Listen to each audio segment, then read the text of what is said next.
She didn't cry when they threw her out. She didn't beg. She just walked, boots bleeding, dress torn, the whole town watching her go like she was something they'd already forgotten. When she finally stopped walking, it was in front of a stranger's fire, deep in the Montana mountains, where a cowboy sat alone with his rifle and his silence. She didn't ask for food. She didn't ask for mercy.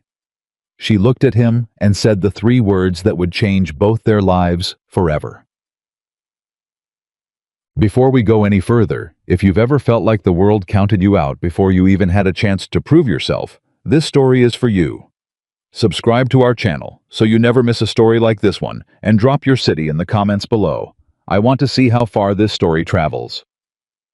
The summer of 1884 came to Caldwell Creek, Montana, like a sentence nobody had agreed to serve. The heat settled into the valley early that year, long before June turned its face toward July, pressing down on the rooftops and the dusty Main Street with the kind of weight that made men short-tempered and women careful. The creek itself had dropped to little more than a whisper along the rocks, and the cattle on the surrounding ranches moved slow and irritable through the yellowed grass, as if even the animals understood that something in that summer was going to break before it got better. Abigail Carter had lived in Caldwell Creek for 3 years, not long enough to be trusted, not short enough to be forgiven for trying. She had come with her husband Thomas, a soft-spoken schoolteacher who believed in second chances and new towns, and the particular mercy of the American West. Thomas had died 14 months after they arrived, a fever that moved too fast for any doctor to catch, and he had left Abigail with a rented room, a small savings account at Caldwell Creek's only bank, and a reputation that depended entirely on being somebody's wife. She was nobody's wife now, and Caldwell Creek had very strong opinions about that. It started with small things. The way Meredith Holt stopped saving her a seat at Sunday service. The way the women at the dry goods store went quiet when Abigail walked in, then started talking again at a slightly different pitch about slightly different things. The way Sheriff Dale Purcell started finding reasons to check that her rent was paid, her paperwork was in order, her presence in town was still justifiable. She noticed all of it. She said nothing. Because Abigail Carter had been raised to believe that dignity was something you kept inside yourself where nobody could reach in and take it. Her mother had told her that. Her grandmother before that. The women in her family had survived harder things than small-town cruelty, and they had survived with their backs straight and their mouths closed, and Abigail intended to do the same. Then Gerald Marsh came to town. Gerald Marsh was the kind of man who made other men feel important just by standing near him. He owned 3 ranches in the territory and had connections to the county land office that everyone in Caldwell Creek understood, even if nobody said it plainly. He wore his wealth the way some men wore a weapon, quietly, visibly, and with full intention. He arrived in June, took a room at the Caldwell Creek Hotel, and within 2 weeks had made himself the most talked-about man in the valley. He also decided he wanted to marry Abigail Carter. She said no. She said it politely the first time. She said it clearly the second time. By the third time, she said it standing in the doorway of the post office, with half the town watching, and Gerald Marsh's face went the particular color of a man who had never once been told no by someone he considered beneath him. "You don't seem to understand your situation," he said very quietly. "I understand it fine," Abigail said. She went home. She locked her door. She sat at the small table by the window and listened to the sounds of the town settling into evening, and she told herself that Gerald Marsh was the kind of problem that passed if you didn't feed it. She was wrong. It took him 4 days. 4 days to speak to the bank manager, a weasel-faced man named Orrin Stokes, who owed Marsh more favors than he could count.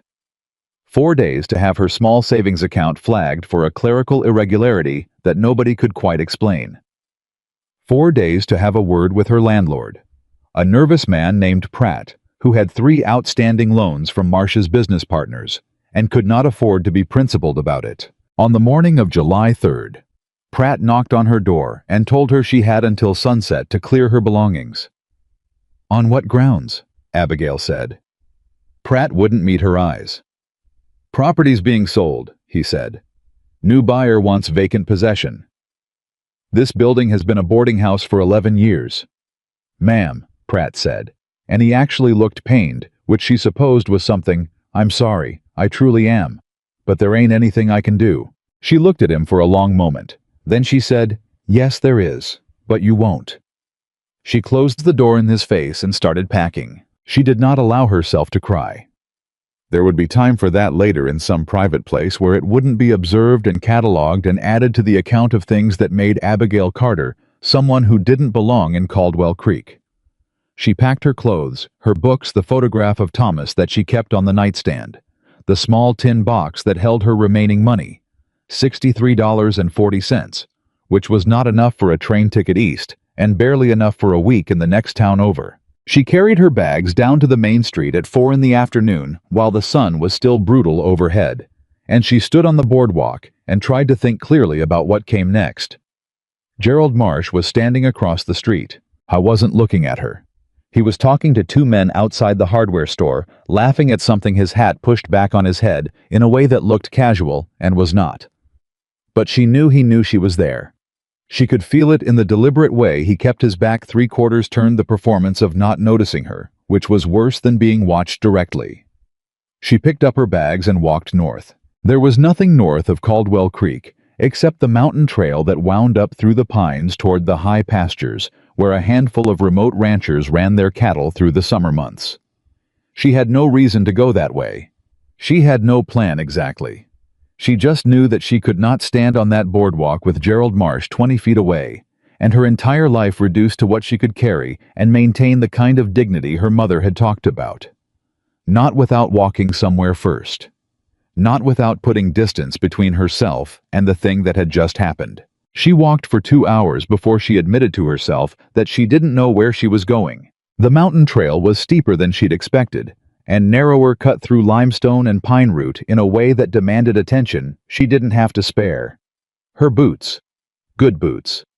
Thomas had bought them the year before he died, and she'd kept them carefully, were not made for this kind of terrain, and she could feel the blisters forming along her left heel and the ball of her right foot with a specificity that was almost clarifying.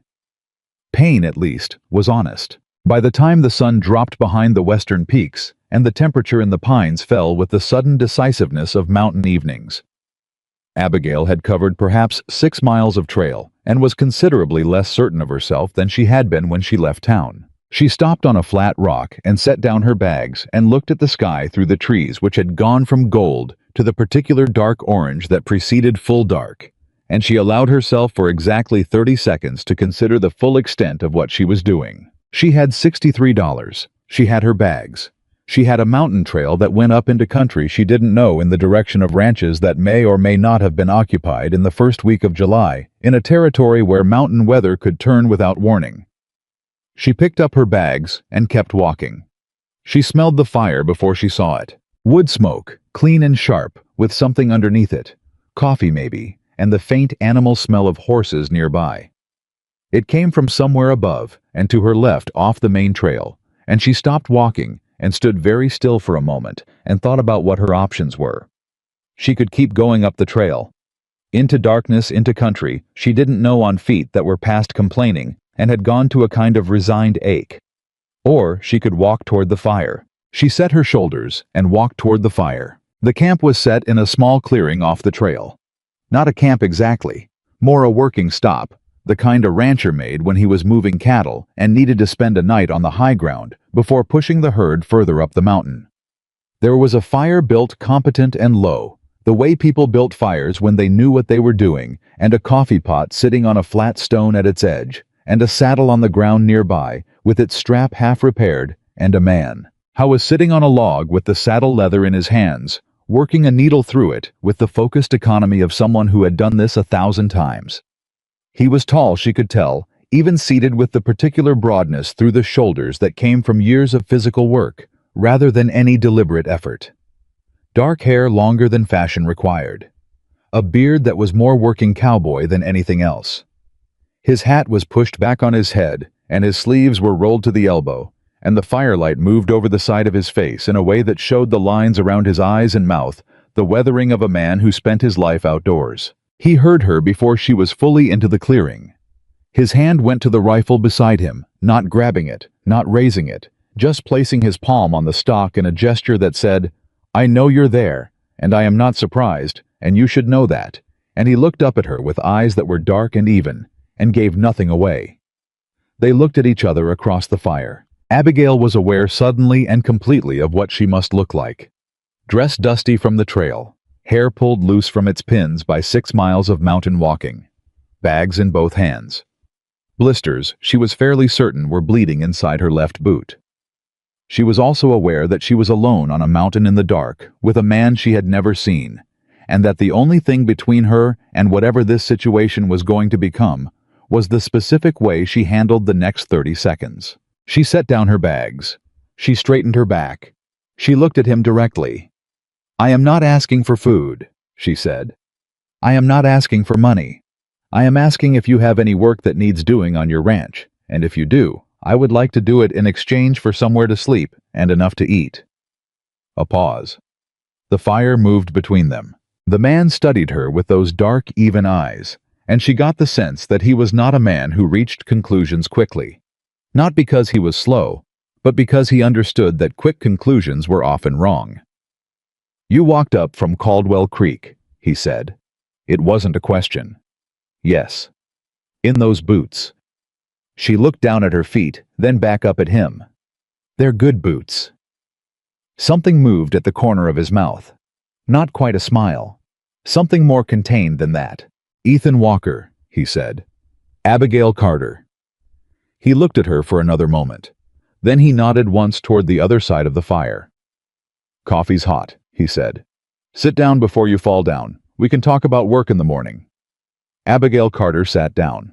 She did not let herself think about what she'd just done. She did not let herself feel the relief of being off her feet, or the warmth of the fire against her face, or the smell of the coffee, when Ethan Walker poured it into a tin cup and set it on the rock beside her without comment. She just sat and drank and kept her back straight and watched the fire. "You running from something," Ethan said after a while. He was back to the saddle, the needle moving through the leather again. "I'm walking toward something," Abigail said. "I just don't know what it is yet." He glanced up at her. Something shifted in those dark eyes, not sympathy exactly. Recognition, maybe. "Caldwell Creek's Gerald Marsh have anything to do with it?" he said. She looked at him sharply. "I know Marsh," Ethan said in a tone that told her everything she needed to know about the nature of that knowledge. "And I know the kind of thing he does to people who tell him no." The word landed between them like a stone in still water. "I told him no," Abigail said. "I figured," Ethan said. He finished the stitch on the saddle strap, set it down, poured himself coffee, looked at the fire for a long moment. "My name's Walker," he said again, though she already had it. "I run cattle on the high pasture through summer, bring them down before first snow. Ranch is another 3 miles up this trail. Got a bunkhouse that's empty. My last hand left in May, and I haven't replaced him. Hot water, clean bed separate from the main house." Abigail said nothing. "The work is hard," he said. "Mountain terrain, unpredictable weather, cattle that have opinions. I don't have time to explain everything twice. I learn fast," Abigail said. "You know horses. My father raised them. You know cattle. I know enough to learn the rest." He looked at her, then a long, direct look. The kind that evaluated rather than admired, that was interested in what a person was made of rather than what they looked like. Abigail had been looked at a great many ways in her 31 years, and most of them she could have done without, but this one she didn't mind. This one felt honest. "I pay fair wages," he said, "same as I'd pay a man for the same work." Something about that stopped her cold. In 3 years in Caldwell Creek, she had never once heard those words from anyone. Not from the dry goods store owner who'd wanted someone to do inventory but offered half what he paid his male clerk. Not from the widow Hartley who'd needed help with her kitchen garden and thought that room and board was generous compensation for a woman with nowhere else to go. "Same as I'd pay a man for the same work." "All right," Abigail said. Ethan Walker nodded as if that settled it. He drank his coffee. He looked at the fire. He did not ask her anything more that night, did not press for the shape of her story, or the details of what Gerald Marsh had done, or whether she had family somewhere who ought to know where she was. He simply let the fire and the mountain quiet do what they did, which was make most things feel slightly more manageable than they had seemed an hour before. Abigail drank her coffee and looked at the stars appearing through the pines above them, and thought about her mother, who had said dignity was something you kept inside where nobody could reach it. She thought her mother might have also added, and sometimes in the dark on a mountain, a stranger proves it's true. She slept in Ethan Walker's tent that night. He insisted, took his bedroll outside without discussion, waved off her protest with a single flat gesture that communicated, "I am not arguing about this," and she slept the deep animal sleep of a person whose body had simply run out of resources for anything else. In the morning, Ethan Walker made coffee and cornbread on the campfire and handed her a portion without ceremony, and they ate in a silence that was, Abigail realized, not uncomfortable. It was the silence of two people who had each decided something and were letting the decision settle. "Trail to the ranch is steep in the middle section," Ethan said as he kicked dirt over the fire. "There's a switchback about a mile up that the horses don't like. You'll want to watch your footing." "I'll manage," Abigail said. He looked at her sideways. Something in his expression, not quite amusement, not quite respect, something in between. "Yeah," he said. "I reckon you will." They packed the camp in the thin mountain morning, the air still cold enough to see their breath despite the July date, and Ethan loaded the pack horse with efficient movements that suggested long practice, and Abigail helped where she could, watching his methods and filing them away, because learning fast meant watching first. When they started up the trail, Ethan leading the horse, Abigail walked beside him with her bags over her shoulder, and neither of them spoke for a long while, and the mountain rose up around them in all its particular summer indifference. The pines huge and patient, the rock faces catching the early light. Then from below on the trail she heard it. Voices, more than one, carrying up through the pines with the particular clarity of mountain air which flattened distance and made things sound closer than they were. She heard her name. "Carter woman went up the north trail last evening. Marsh wants her found. Walker's range up that way, he'd have seen her if she came through." Ethan had heard it too. He stopped walking. He turned and looked back down the trail for a moment, then looked at Abigail with those dark, even eyes. "How many men does Marsh have?" she said before he could speak. "Enough," Ethan said. "Are they going to come up here?" Ethan was quiet for a moment. Below them, the voices moved two men, she thought maybe three, somewhere on the lower switchback. "Marsh has been trying to buy grazing rights on my high pasture for 2 summers, Ethan said in a flat, considering tone. "I've told him no twice. He doesn't like that word much, does he?" Abigail looked at him. "No, he does not." Ethan looked back down the trail. Then he looked at Abigail. "You said you wanted work," he said. "I did." "Then walk," he said, "and keep up." He started up the trail again faster now, the pack horse moving with him, and Abigail Carter picked up her pace and followed the mountain cowboy up into the pines, and behind them, below them, Gerald Marsh's men called her name into the summer air, and the mountain swallowed the sound, and she did not look back. Not once. The ranch appeared at the crest of a long climbing ridge, set back from the tree line into a natural bowl that opened toward the east, which meant morning sun and afternoon shade. The logic of a man who understood his environment. The main house was built from timber and stone, not large but solid, the kind of structure that communicated permanence rather than comfort. A barn to the north. A corral where 5 horses moved in the early morning gold.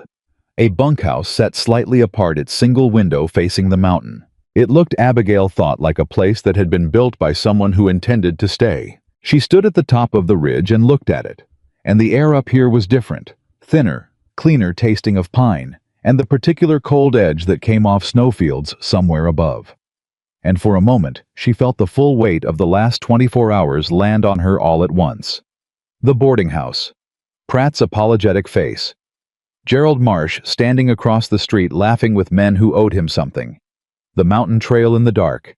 The fire. This man beside her who hadn't asked a single thing of her except whether she could keep up. She had $63.40, and the clothes in her bags, and a pair of boots with blood in the heel. She had never in her life felt so close to something that might be, if she was careful, and if she was brave, and if she didn't make the mistake of confusing gratitude with weakness, a beginning. "Bunkhouse is yours," Ethan said beside her. "There's water from the well, breakfast in an hour, and Miss Carter—" She looked at him. His face was serious and direct the way it had been all morning, but there was something in it now that she hadn't quite seen before. Something careful. Something that cost him something to say. "Whatever Marsh wants with you," he said. "He's going to have to come up this mountain to get it. And I've been on this mountain a long time." Abigail Carter looked at Ethan Walker for a long moment. "Thank you," she said. "Don't thank me," he said. "Work well, and we'll call it even." He turned and walked toward the barn, and Abigail picked up her bags and walked toward the bunkhouse, and above them, both the Montana summer morning opened up wide and blue and enormous, and somewhere below in Caldwell Creek. Gerald Marsh was going to be told that his men had come up empty. She had one more thing to find out: whether Ethan Walker was the kind of man who meant what he said. She intended to find out the hard way, the only way she knew how: by working. Abigail Carter had made a promise to herself on that ridge. She would not ask for second chances. She would not explain herself. She would not wait for anyone to decide she was worth keeping around. She would work. And so she did. The first morning. Ethan said nothing about her blisters. He simply set a pair of worn work boots outside the bunkhouse door, before dawn too large by half a size, stuffed with an extra pair of wool socks, and when she came out into the thin mountain air and found them there, she understood that this was how Ethan Walker communicated. Not with words. With things that needed doing quietly done. She put on the boots without comment. She showed up at the barn at the same time he did. He glanced at her feet, looked away. "Cattle need moving to the upper pasture today," he said. "Ever work a drive before?" "I've helped push horses from one paddock to another," Abigail said. "I imagine the principle's the same." "The principle is the same," Ethan said. "The cattle are not." He wasn't wrong. His herd was 37 head of mixed stock, mountain-bred and strong-willed.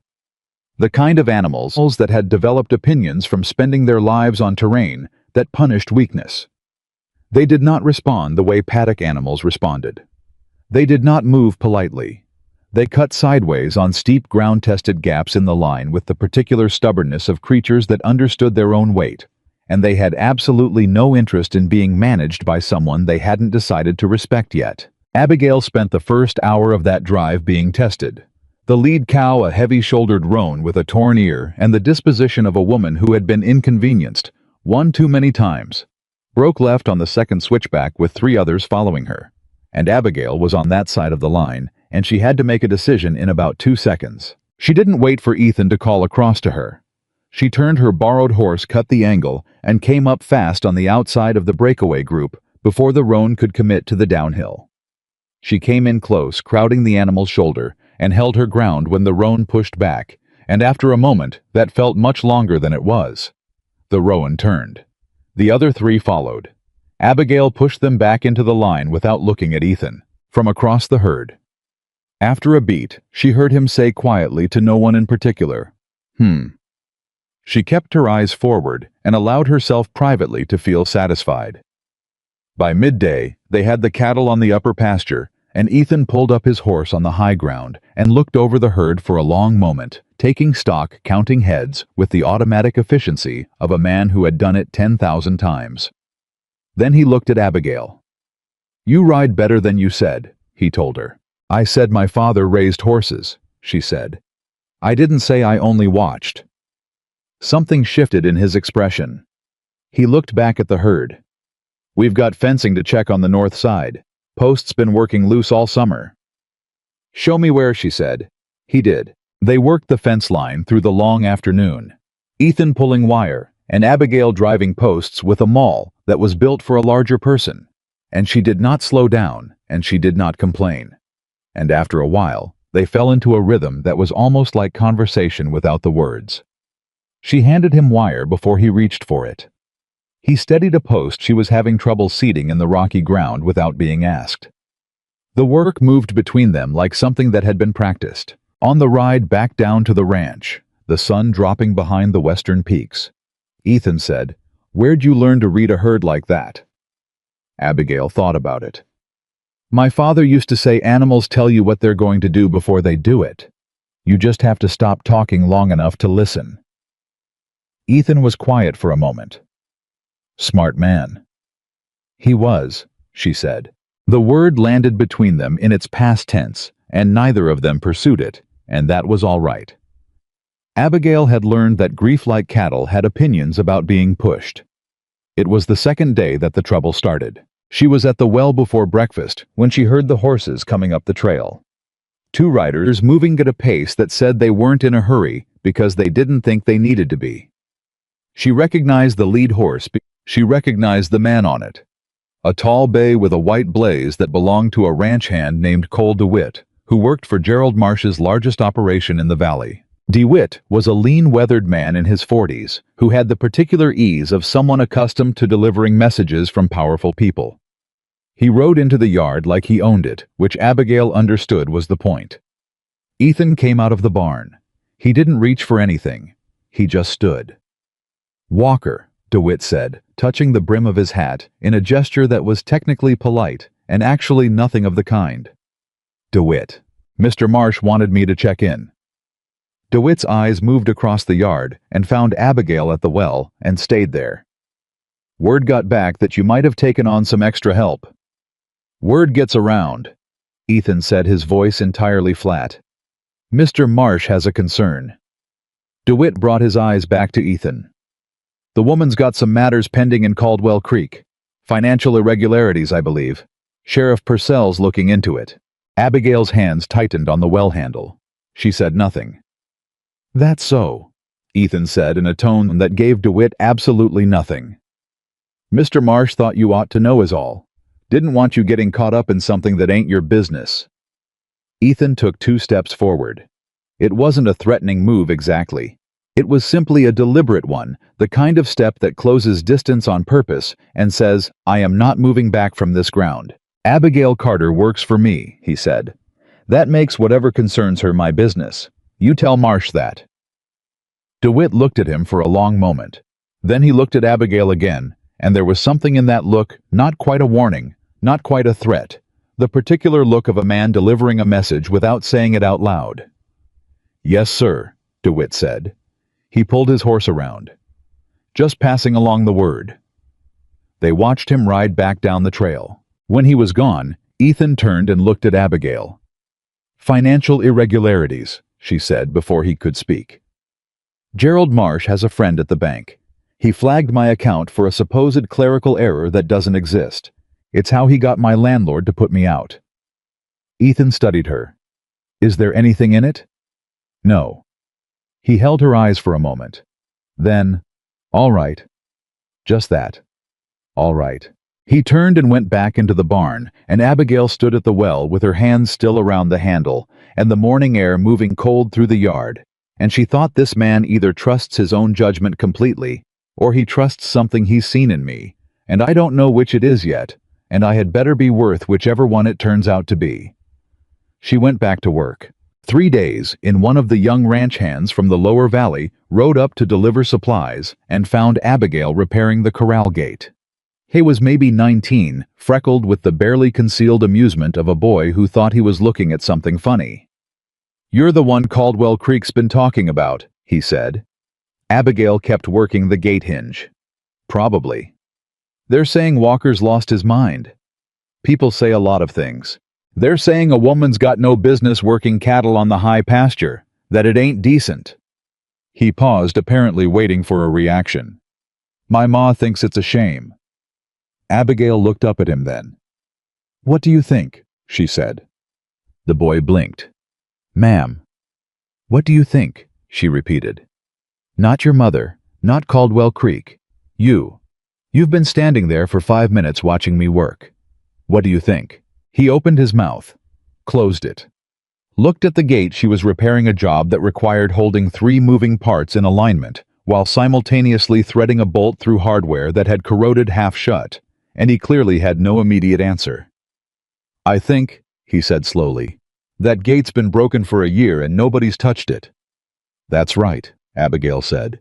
She drove the bolt home. The boy didn't have anything else to say about it.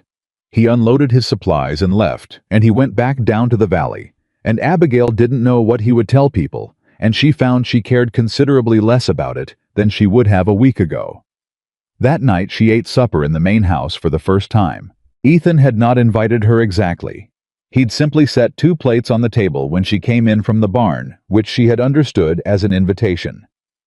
They ate in the kind of silence that had become familiar, and it was not uncomfortable. And after a while Ethan said, "You fixed the corral gate." "It needed fixing," she said. "I know it needed fixing. I've been meaning to get to it." "I got to it first." A pause. "I noticed," he said. She looked up at him. There was something in his face that was not quite a smile, but was in the same territory. A warmth that moved briefly through those dark guarded eyes before he looked back down at his plate.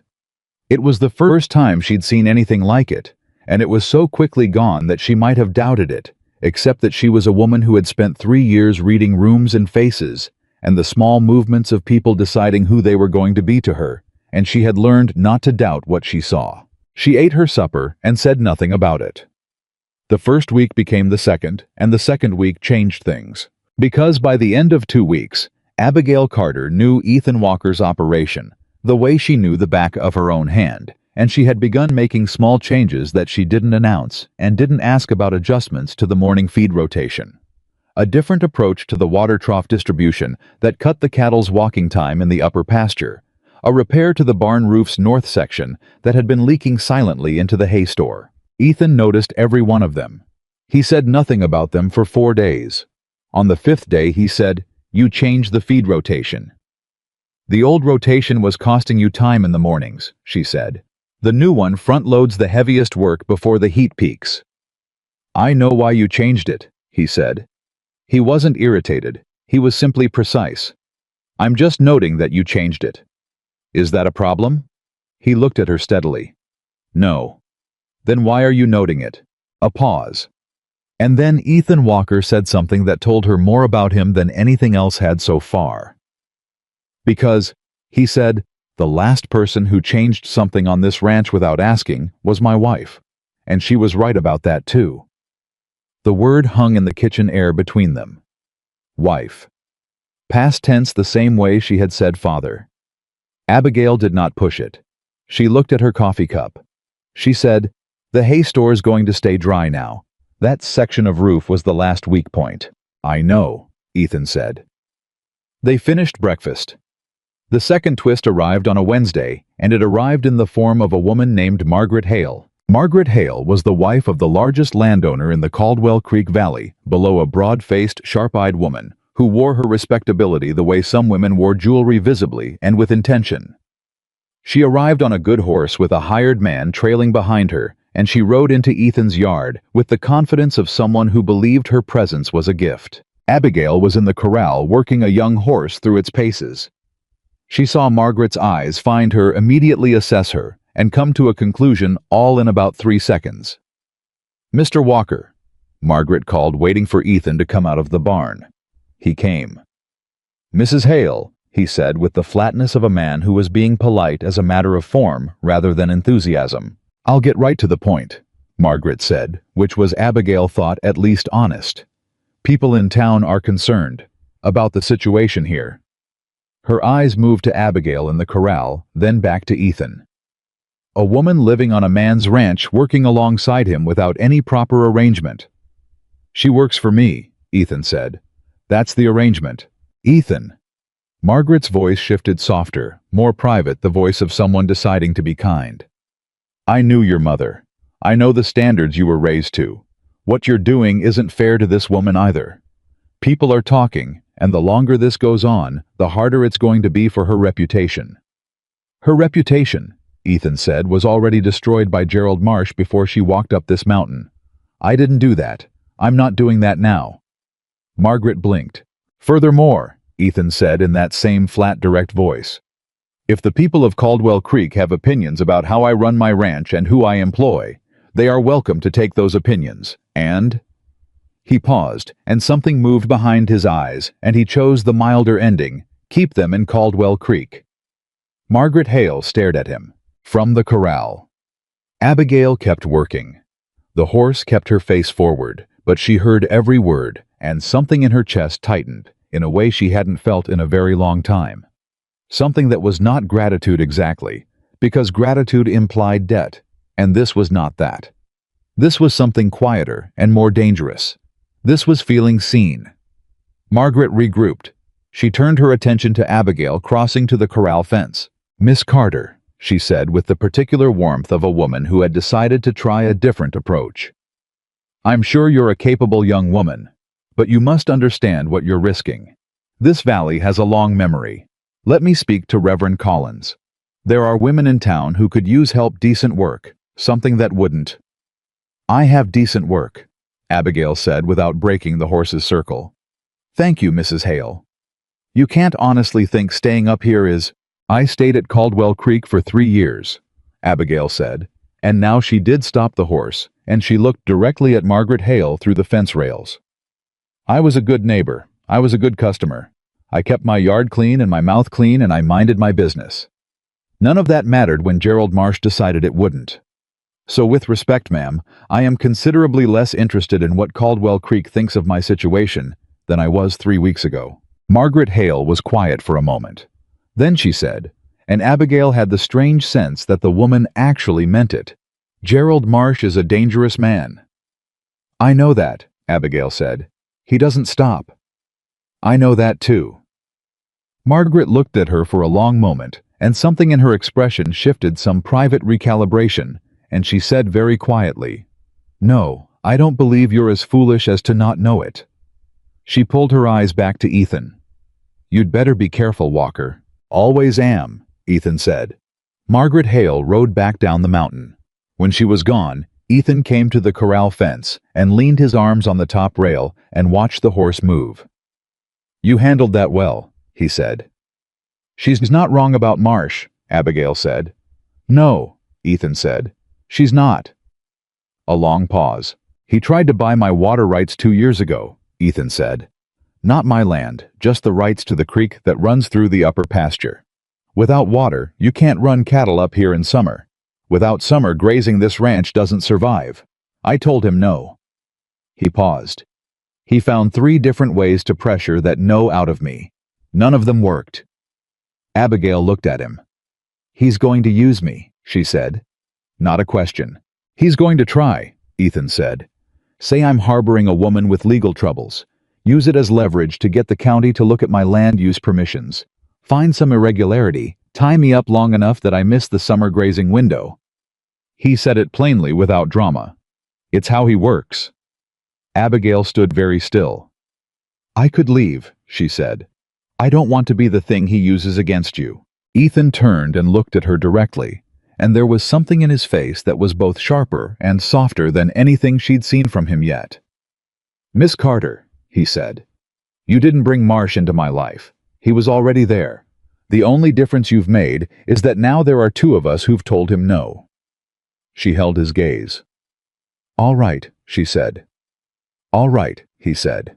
He pushed off the fence and went back to the barn, and Abigail worked the young horse through another half-hour of circles, and the mountain afternoon settled around the ranch with its usual indifference, and she thought about what it meant to have someone stand beside you, not because they owed you anything, not because they needed something from you, not because the math of obligation required it, but simply because they had decided that your no was worth defending.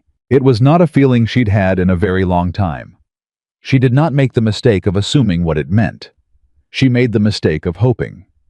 The trouble broke open on a Thursday evening 3 weeks into her time on the mountain, and it came from a direction she hadn't expected. One of Ethan's cattle, a yearling she'd privately named Trouble on account of his habit of testing every fence line on the upper pasture, had gotten himself down a rocky cut on the north side of the ridge, too steep for a horse and too narrow for an adult person to get down without significant effort. Ethan had found him at the end of a long day, wedged into the base of the cut, and had spent 20 minutes assessing the options, before concluding that the only approach was to go down after him. Abigail looked at the cut. She looked at the yearling. She looked at Ethan, who was 6 feet 2 and broad enough through the shoulders that the cut would have him wedged in solid before he got halfway down. "I'll go," she said. "No," Ethan said. "You won't fit," she said. "I'll fit." Ethan. She said his name for the first time since she'd arrived, and something in him stilled in a way she noticed. You will not fit, and you know it. And that yearling is going to injure himself further if he's down there much longer. Let me go. He looked at her. He looked at the cut. He looked at her again, and she watched something move through him, a man working against his own instincts, which was not comfortable territory for someone built the way he was built. I'll hold the rope, he said finally. You clip it to the yearling's halter, and I'll pull him up. But if it gives way, you grab the rope. You understand me. You leave the animal, and you grab the rope. I understand, she said. Say it back to me. She met his eyes. If it gives way, I leave the animal, and I grab the rope. He held her eyes for one more second, long enough that she felt it as something other than assessment, and then he tied the rope around her waist, and she went down. It was harder than it looked. The rock was dry but crumbling, and the angle was steeper than it had appeared from the top. And by the time she reached the yearling, she was breathing hard, and her hands were cut in 2 places, and the animal was less than thrilled about being approached from above by a human being coming down a rock face. She talked to him. Not words exactly the same. Low, steady sound her father had used with horses, the vocal equivalent of keeping your movements slow and your intentions clear. The yearling's ears flicked. His breathing changed. She got her hand on his halter, and he pushed against her, and she braced against the rock and held. Ready, she called up. From above, the rope went taut. What happened next happened fast. The yearling came up in a series of lurching, half-panicked scrambles, and on the 3rd scramble, his back leg caught in a crack in the rock, and he twisted, and his weight came backward, and for one very clear moment, Abigail was holding a terrified animal and an uncooperative rope and a rock face that was giving way under her right boot. She let go of the halter. She grabbed the rope. Above her, Ethan pulled. She came up the rock face with her boots, finding purchase where they could, and her hands burning on the rope, and the yearling somehow scrambled up under his own power in the same moment, and they all 3 ended up on the flat ground at the top in a tangled, breathing, undignified heap. The yearling bolted immediately toward the herd. Ethan was on one knee beside her, his hands on her arms. You hurt, he said. No, she said. She looked at her hands. Yes, but not seriously. He looked at the cuts on her palms, and his expression did something she couldn't name, tightened in a way that wasn't anger exactly, something older and more private than anger. Come up to the house, he said. I've got carbolic. I'll manage. Abigail. Her name in his voice. Again that stillness in the air between them. Let someone help you. You don't always have to manage alone. She looked at him. I was closer than he'd been before. Both of them still breathing hard from the effort and the fear of the last few minutes. And she could see the dust on his face, and the concern that he hadn't quite managed to put back behind that dark, even expression. And she thought, he is a careful man. A private man, a man who has chosen his solitude deliberately and not out of laziness, and he is offering something right now, even if neither of us is naming what it is. All right, she said. He helped her to her feet. He did not let go of her arm immediately, and she did not pull away immediately, and they stood together on the high ground for just a moment longer than was required, and then they walked back down towards the house in the cooling mountain evening. Inside at the kitchen table, Ethan cleaned her cuts with the focused care of someone who knew what he was doing and was using the task as something to hold on to. She watched his hands. Careful, precise, unhurried. You've done this before, she said. Mountain work has a learning curve, he said. I didn't mean the cuts, she said very quietly. His hands stilled. She hadn't meant to say it. It had simply come out the way true things sometimes did when a person's guard had been lowered by adrenaline and pain, and the particular vulnerability of sitting in someone's kitchen at the end of a hard day. Ethan didn't look up for a moment. Then he did. No, he said. I haven't. A pause. Not for a long time. The lamp on the table between them. His hands still around hers, neither of them moving. From outside, the sound of the mountain settling into night wind in the pines. Cattle distant in the upper pasture, something ordinary and immense. Then Ethan sat back. He capped the carbolic. He said, I'll get supper on. I'll help, Abigail said. Your hands, "I can stir a pot," she said. He looked at her, and that thing moved through his eyes again, that warmth he kept pulling back before it reached the surface, and he said very simply, "All right." They made supper together in the mountain kitchen, and outside the valley went dark. And in Caldwell Creek below, a man named Gerald Marsh was reading a letter from his lawyer, and the letter contained 3 words that made him set down his glass very slowly on his desk. Water rights application. Someone had beaten him to the county filing office. Someone had filed a formal water rights claim on the upper pasture creek 48 hours before his own application was due to be submitted. Marsh read the applicant's name, and he picked up the glass again, set it back down, picked up his pen. He was done being patient. Gerald Marsh did not do his own dirty work. That was the first thing Abigail had learned about him in Caldwell Creek, and it was the thing she should have remembered when the week after the water rights filing passed without incident. The quiet wasn't peace. It was a man deciding how hard to hit and where. The answer came on a Monday. Sheriff Dale Purcell rode up the mountain trail with a deputy and a piece of paper and the expression of a man who had told himself he was only doing his job so many times that he'd almost started to believe it. He was a thin, precise man in his 50s who had held the sheriff's position in Caldwell Creek for 11 years and understood with the clarity of long experience exactly who kept him in it. Ethan came out of the barn when he heard the horses. Abigail was at the water trough. She stayed where she was. "Walker," Purcell said, touching his hat. He held the paper out. "County court order. Formal inquiry into the water rights application filed on the upper pasture creek. There's an allegation of fraudulent filing." Ethan took the paper. He read it without any visible change in his expression. "Fraudulent how?" he said. "Allegation is the application was filed using land survey data that doesn't match county records," Purcell said. He sounded tired. Not apologetic.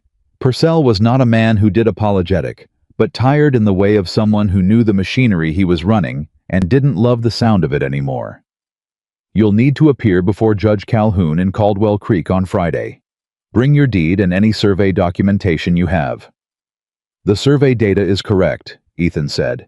"Then you'll have no trouble showing that on Friday," Purcell said. He started to turn his horse. Then he stopped. He looked at Abigail.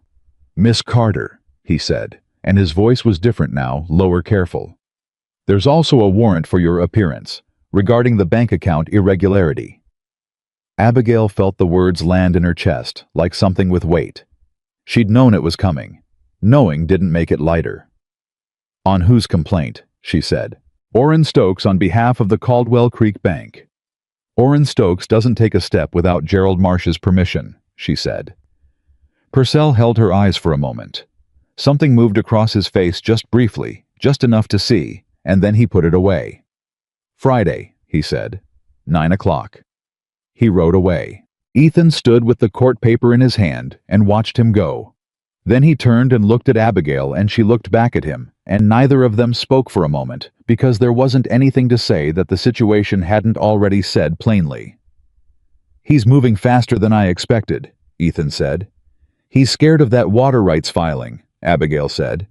"He should be." She looked at him. "I need to know something." "Ask it." "The survey data," she said. "Is it correct?" Ethan held her eyes. "Every line of it." "Then who filed it?" A pause. Something shifted in his expression, not evasion exactly, but the look of a man deciding how much to say and in what order. "I did," he said. 2 weeks ago. Day after DeWitt came up here with Marsh's message." Abigail stared at him. "You filed for the water rights the day after his man came to warn you off," she said. "I'd been meaning to file for 2 years, Ethan said. Marsh showing up reminded me I was running out of time to mean it." She didn't know what to say to that, so she said, "He's going to come after this ranch with everything he has now. I know that. And me being here makes it worse. Miss Carter." Ethan's voice was quiet but absolute. "You being here didn't create this. He's wanted my water rights since before you ever set foot in Caldwell Creek. Now." He folded the court paper and put it in his shirt pocket. "We've got 4 days before Friday, and a cattle count that needs finishing, and a fence line on the south ridge that's been giving trouble since last week. Are we going to stand here talking about Gerald Marsh, or are we going to work? She looked at him for one more moment. Then she said, "We're going to work." They worked. But the mountain had its own timeline, and it didn't consult anyone's plans. The first sign was the smell. Something sharp and dry on the wind that came down from the upper ridgeline on Tuesday evening. The smell of heat pressed against tinder. The smell of a summer that had been too long and too hot and too airless, finding its ending point. Ethan stopped what he was doing when it hit him. He stood in the yard and lifted his face and read the wind the way men do when they've lived long enough in wild country to know that smell is a language. "Where?" Abigail said, coming out of the barn. "North Ridge," he said. "Above the tree line. Lightning strike from last week's dry storm most likely. It's been smoldering." She looked at the sky. The light had gone strange in the north, a yellowish tint that wasn't sunset, a haziness that wasn't weather. "How fast?" she said. "Depends on the wind," he said. "And the wind's picking up." He moved. She moved with him. They didn't discuss the plan because the plan was obvious, and they both knew it'd get the cattle off the upper pasture before the fire reached the dry grass above the tree line and turned a smolder into a run. 37 head on high ground with fire above them was not a situation that allowed for deliberation. Ethan saddled 2 horses in 4 minutes.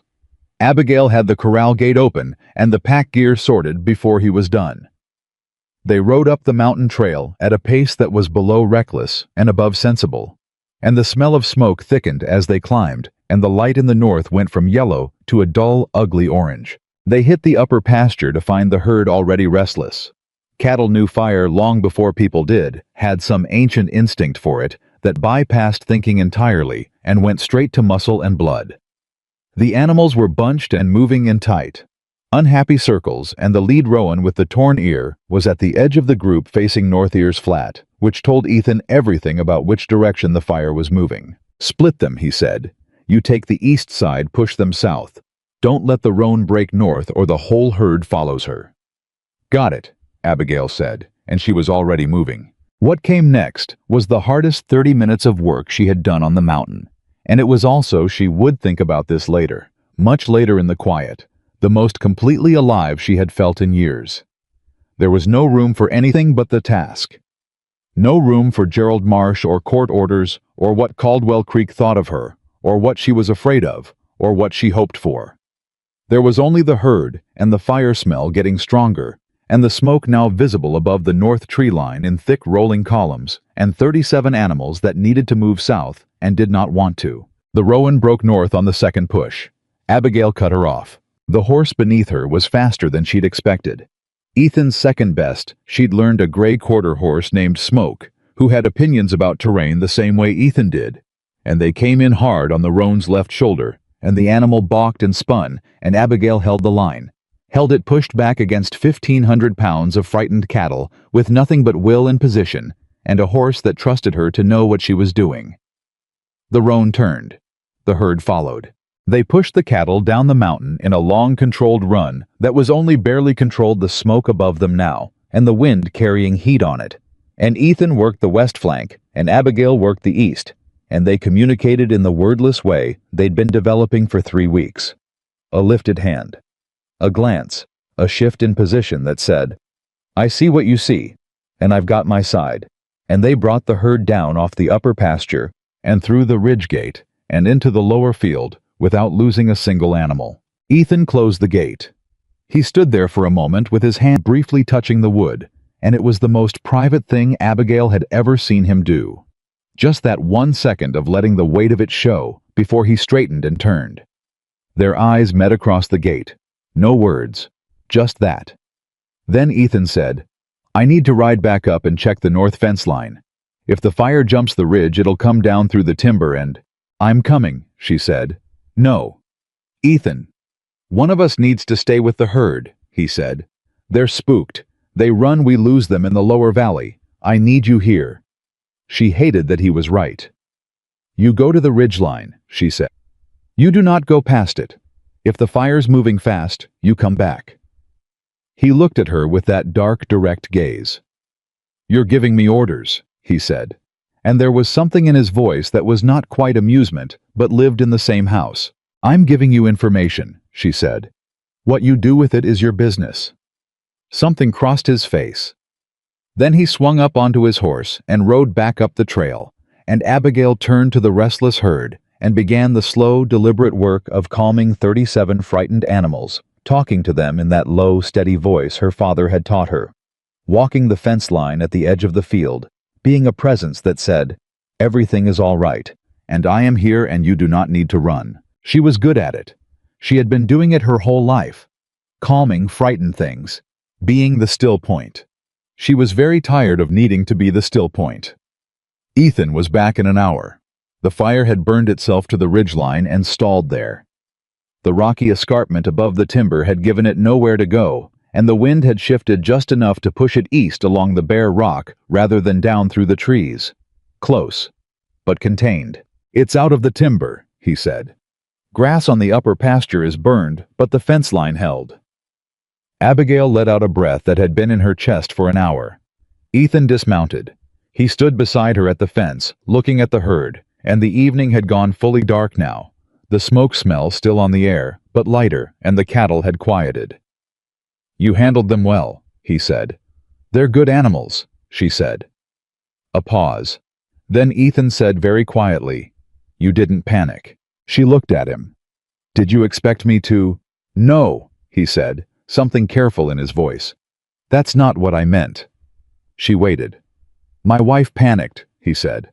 "Not about cattle, about other things, hard things.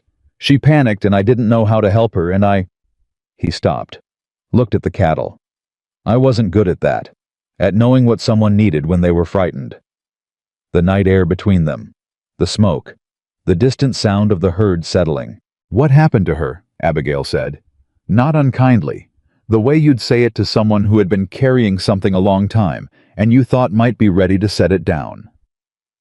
Ethan was quiet for long enough that she thought he wasn't going to answer. Then, "Fever. Same winter my son was born." He paused. "He didn't make it either. The baby." The words fell into the dark and stayed there. Abigail didn't reach for anything immediate to say.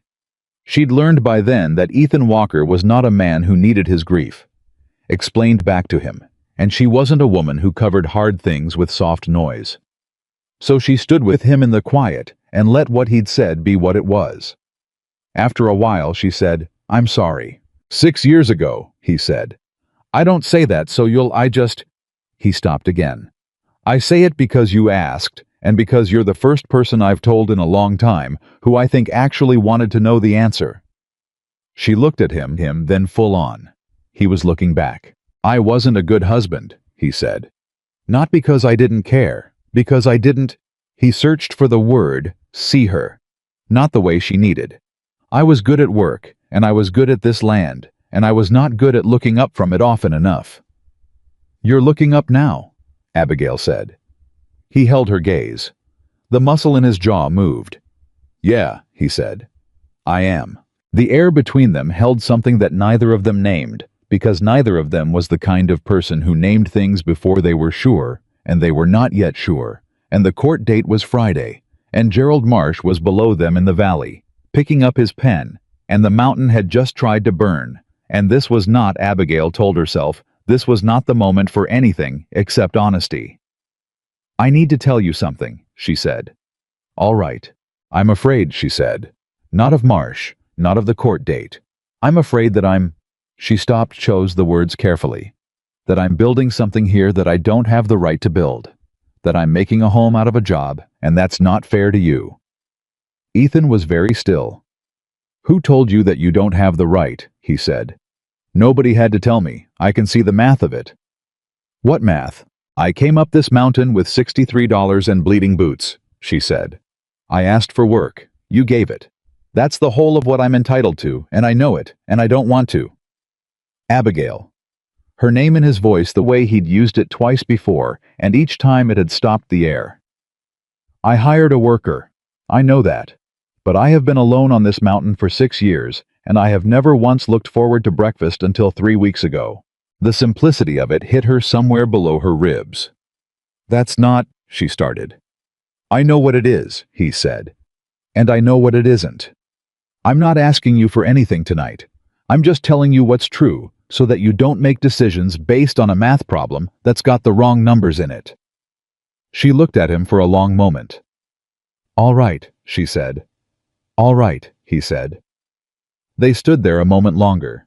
Then Ethan said, "There's something else." She heard it in his voice, the shift in register that meant they were leaving one hard conversation and entering another. "Marsh didn't just file the complaint about the water rights survey," Ethan said.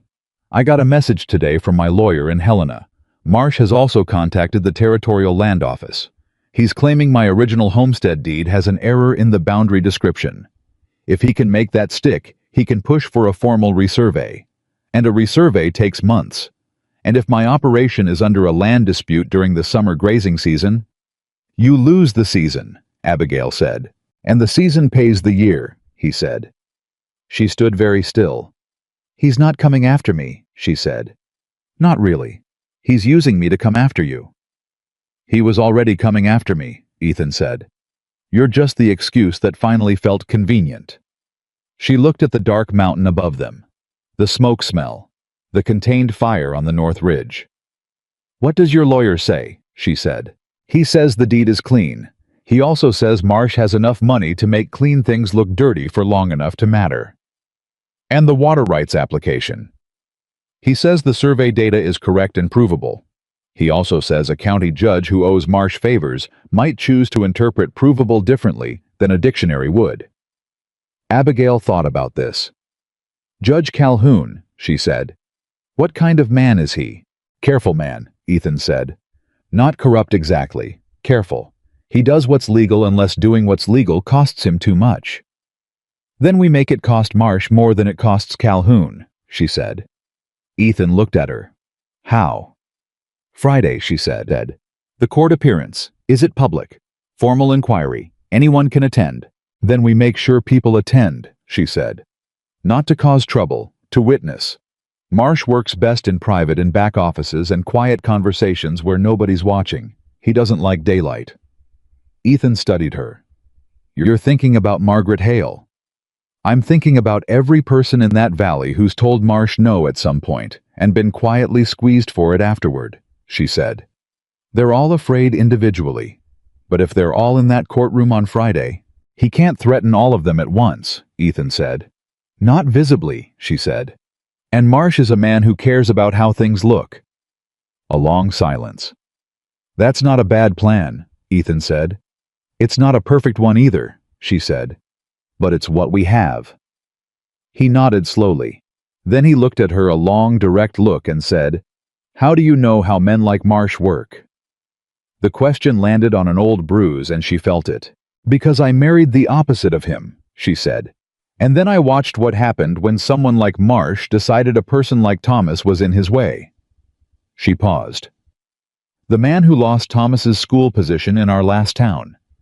Different name, same type. They're all the same type."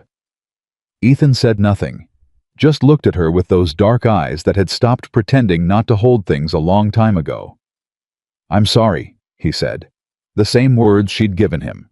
"I know," she said, the same answer. They stood together on the fence line in the smoke-touched dark, two people who had been broken by different losses, and rebuilt themselves into something that had forgotten briefly how to want things, and were now with some alarm and more hope than either of them was ready to say plainly remembering. Then the sound came from the lower trail. Horses. Multiple. Moving fast and not trying to be quiet about it, which was the particular statement of men who wanted to be heard before they arrived. Ethan straightened. 3 riders came into the yard from the trail, and the one in front was Cole DeWitt, and beside him was a man Abigail didn't recognize, broad and pale, and holding himself with the deliberate calm of someone hired to be calm on other people's behalf. And behind them both, on a dark horse that cost more than most men in the valley earned in a year, was Gerald Marsh. He had come himself. Abigail felt something cold move through her that wasn't fear exactly. It was older than fear. It was the particular recognition of a woman who has watched a powerful man decide to stop using other people to deliver his messages. Ethan stepped forward, not rushing, just closing distance with that same deliberate intention she'd seen the first time DeWitt came into the yard. "Marsh," he said, Marsh dismounted. He was older than she'd remembered, or rather she was seeing him now in a different light without the social architecture of Caldwell Creek around him, without the hotel lobby and the men who laughed at his jokes and the deference that surrounded him like a second skin. Up here on the mountain in the smoke-tinged dark, he was just a man in expensive clothes who had ridden a long way to make a point. "Walker," he said. He didn't look at Abigail immediately, which told her he was aware of her precisely. "Nice night for a fire." "Lightning strike," Ethan said. "Happens." "Lucky it didn't take the ranch," Marsh said pleasantly. The threat was so naked that it sat there in the air between all of them, like something physical. Ethan said, "What do you want, Marsh?" "I want to save us all a trip to town on Friday," Marsh said. Simple conversation, man to man. Now he looked at Abigail for the first time directly, and his voice didn't change at all. "Though I see we have company." "Miss Carter works for me," Ethan said. "Yes," Marsh said. "That's the conversation." He took 2 steps closer. He was a man who understood the geometry of space and power, who used physical approach the same way other men used volume. "I have no interest in ruining you, Walker. I never have. I want the water rights to that upper creek. I have since before you filed, and we both know it. We could have made an arrangement 2 years ago that would have benefited us both. You offered me 12% of the water's commercial value," Ethan said. "For permanent rights." 15, Marsh said. "I'm prepared to go to 20 today, and to make the bank complaint and the survey challenge disappear by 9 o'clock tomorrow morning." Silence. 20% was more than nothing. Abigail knew that Ethan knew it. "And Miss Carter's situation," Ethan said. Marsh smiled, and it was the smile of a man who had come to the part of the conversation he had prepared for. "Miss Carter is a woman with a complicated history and limited options," he said.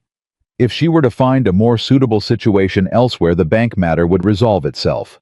Clean record. Fresh start." He said it like a kindness. Abigail felt the blood in her face go hot. She stepped forward. Ethan moved at the same instant, not blocking her, not stopping her, just moving to stand beside her, shoulder parallel, and that single movement said everything it needed to say about where he stood. "Get off my land," Abigail said, and her voice was so steady that it surprised even her. "You came up this mountain to offer me a fresh start, like you didn't steal the one I already had. You took my home and my account and my standing in that town, and you did it because I told you no, and I am telling you no again. Right now, on this man's land in front of his face for the last time. No." Marsh looked at her. For one long moment, the mask of pleasantness he wore, like a coat, came entirely off, and she saw what was underneath it. Something cold and calculating, and entirely without mercy. And then it came back, and he was smiling again, and he said very quietly, "Miss Carter, you have no idea what kind of trouble you're choosing." "Neither do you," Ethan said. Marsh looked at him. "You show up to that courthouse on Friday," Ethan said, "with your bought judge and your bank manager and your land office friends, and you're going to find it's a crowded room. Because I've spent 6 years on this mountain keeping my head down and my business clean, and I know every rancher in this valley who's tried to do the same thing and had your hand in their pocket for it. And they're going to be in that room, every single one of them, because I asked them, yesterday." Something shifted in Marsh's face. Just briefly, just enough. He had not expected that. "Friday then," he said. He turned back to his horse. DeWitt and the other man followed his lead, and for a moment the yard was full of the sound and movement of departure horses, turning boots in the stirrups, leather creaking. Then Marsh paused. He looked back once. "The fire on the North Ridge," he said pleasantly. "Terrible luck. These summer droughts." He paused. "Hope your luck holds, Walker." He rode away down the trail. Ethan stood in the yard and watched him go, and beside him Abigail stood and watched too, and neither of them moved until the sound of hooves faded completely and the mountain got its quiet back. Then Ethan said, "I lied." She looked at him. "I haven't contacted anyone yet," he said. "I said it to see how he'd react." Abigail stared at him. Then she said, "Can you actually contact them, the other ranchers?" "Some of them," Ethan said. "Maybe enough. How much time do we have?" 2 days, he said. She looked at him. "Then we'd better start writing," she said. Ethan looked back at her, and in his face was something she had never seen there before. Not warmth, exactly. Not that careful thing he usually pulled back before it reached the surface, but something wider than that. Something that looked like two people who had decided to stop being alone. "Yeah," he said. "We'd better." They wrote letters until past midnight. Ethan sat at the kitchen table with paper and a pen that needed refilling twice, and Abigail sat across from him with the lamp between them and a list of names he dictated from memory ranchers, small landowners. One feed store operator, a widow who ran 40 head on her late husband's property 2 valleys over. People who had built things in this territory through hard work and kept them through harder work, and who had at some point in the last 5 years felt Gerald Marsh's hand pressing on something they owned. Ethan wrote the letters. Abigail addressed the envelopes. They did not talk much. They didn't need to. At one point she said, "How many of these people will actually come?" Ethan didn't look up from the letter he was finishing. "Some of them," he said. "Enough, maybe." "And if it's not enough," he set down the pen. He looked at her directly. "Then we lose the water rights, and I spend the next year in a legal dispute about my deed, and Marsh gets what he's been reaching for. And you," he paused, "you are right back to where you were before you walked up this mountain, except with a worse situation and a smaller bank account." The honesty of it sat between them. "I know that," she said. "I know you know it," he said. "I'm saying it anyway, because you have the right to know exactly what you're standing in the middle of before Friday." She looked at the stack of addressed envelopes between them. "I made my choice when I told him no in your yard last night," she said. "I'm not reversing it." Something in Ethan's face settled the particular settling of a man who had asked a hard question and gotten the answer he needed, not the answer he wanted, which was a different and more trustworthy thing. "All right," he said, and picked up the pen. They finished the letters at midnight. Ethan rode down the mountain trail at first light with the envelopes in his saddlebag, hitting every neighbor within riding distance, leaving letters for those too far to reach personally. He was back by noon. He said nothing about which doors had opened and which had stayed closed, and she didn't ask, and the afternoon was spent on ordinary work because the cattle did not care about court dates. Thursday passed like a held breath. That evening, Margaret Hale's hired man rode up the trail with a note that said, "Only, we will be there. M.H."